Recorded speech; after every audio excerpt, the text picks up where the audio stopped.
बांग्लादेश के लिए लोकतंत्र का सबसे बड़ा दिन आज है, जहां देश के 12 करोड़ लोग अपने लिए आज नई सरकार चुन रहे हैं। बांग्लादेश के 13वीं संसदीय चुनाव के लिए 299 सीटों पर मतदान जारी है। ये चुनाव शेख हसीना के हटने के बाद पहला आम चुनाव है। मुख्य मुकाबला बीएनपी और जमात इस्लामी के बीच है। शेख हसीना की पार्टी अवामी लीग चुनाव से बाहर है। करीब 9 लाख सुरक्षाकर्मी चुनाव में मौजूद हैं। इस बीच कई जगह पर हिंसा की खबरें भी सामने आई है। एक वोटिंग सेंटर के बाहर जमात इस्लामी और बीएनपी के कार्यकर्ता के बीच झड़प हो गई।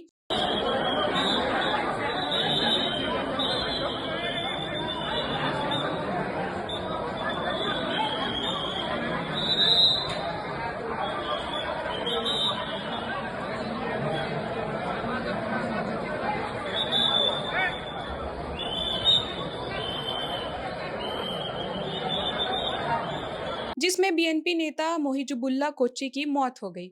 बीएनपी का कहना है कि उसकी मौत तब हुई जब जमात के एक नेता ने उन्हें धक्का दे दिया, जिससे वो पेड़ से टकरा गए। उधर बांग्लादेश के मुंशीगंज और गोपालगंज सदर इलाके में वोटिंग सेंटर के बाहर देसी बम फेंके गए। मुंशीगंज में धमाके के बाद कुछ देर के लिए वोटिंग रोक दी गई थी। वहीं गोपालगंज सदर इलाके में धमाके से 2 अंसार जवान और एक 14 साल की लड़की घायल हो गई।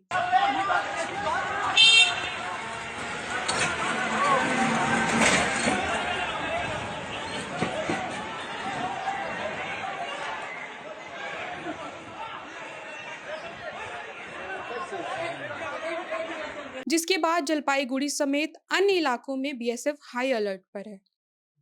भारत की तरह बांग्लादेश में भी संसदीय चुनाव प्रणाली है, लेकिन चुनाव के दौरान बांग्लादेश से कुछ दिलचस्प बातें सामने आई है।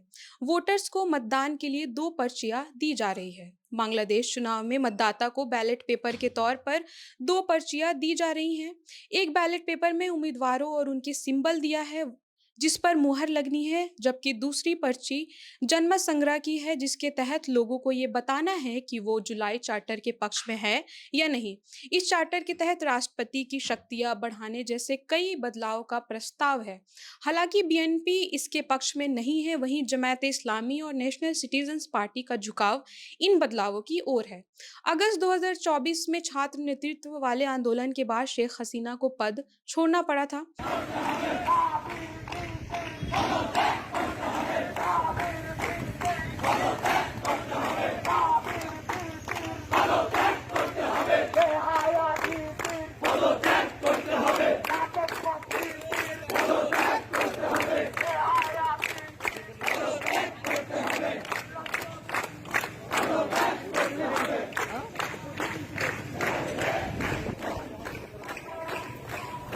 इसके बाद वो भारत चली आई थी। इसके बाद मोहम्मद यूनुस के नेतृत्व में अंतरिम सरकार की जिम्मेदारी संभाली। अवामी लीग की गैर मौजूदगी में चुनावी समीकरण पूरी तरह बदल चुकी है। अब मुख्य मुकाबला बीएनपी और जमात इस्लामी के बीच माना जा रहा है। बीएनपी की कमान इस समय तारिक रहमान के हाथ में है, जो पूर्व प्रधानमंत्री खालिदा जिया के बेटे हैं। पतित पराजित विताड़ित फैसिस्ट चक्र जनगणের কাছ থেকে রাষ্ট্রের মালিকানা কেড়ে নিয়েছিল জনগণের সকল গণতান্ত্রিক রাজনৈতিক অধিকার। অবশেষে দীর্ঘ আন্দোলন সংগ্রামের ধারাবাহিকতায় হাজারো প্রাণের বিনিময়ে জনগণের কাছে রাষ্ট্রের মালিকানা ফিরিয়ে দেওয়ার এক মাহেন্দ্রক্ষণ আমাদের সামনে উপস্থিত।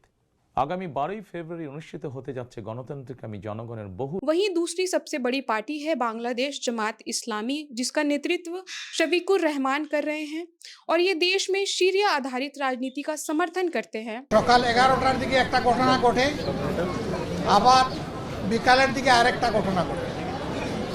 দুইটা ঘটনাই জামাত ইসলামের নারী কর্মী এবং দায়িত্বশীলদের উপরে অত্যন্ত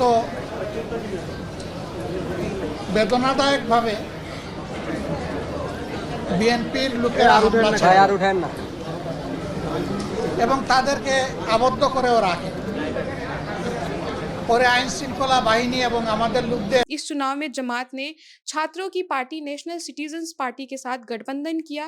ये एक कट्टरपंथी और भारत विरोधी पार्टी के नाम से जानी जाती है।